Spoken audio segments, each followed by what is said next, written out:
Gabi na nang maisipan ni Marco, isang angkas driver, na tumanggap pa ng isang huling booking. Sa isip niya, isa na lang tapos uuwi na ako.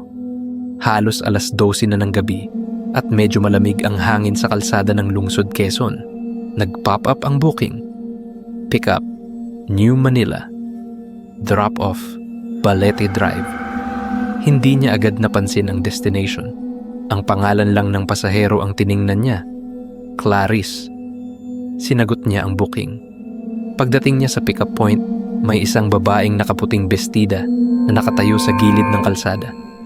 Mahaba ang buhok, maputla ang balat. Nakatingin lang ito sa kanya ng diretso, tahimik.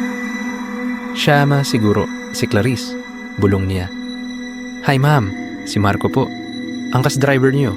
Tara po, sakay na po tayo. Walang imik ang babae. Umangkas ito sa likod, pero malamig ang pakiramdam niya nang dumikit ito sa kanya. Parang walang init ang katawan. Habang umaandar sila, tahimik lang si Clarice. Tahimik rin si Marco, pero unti-unti siyang nakakaramdam ng kaba. May kakaibang bigat sa likod niya, at biglang napansin niya ang direksyon ng biyahe. Balete Drive, bulong niya sa sarili. Hindi ba't?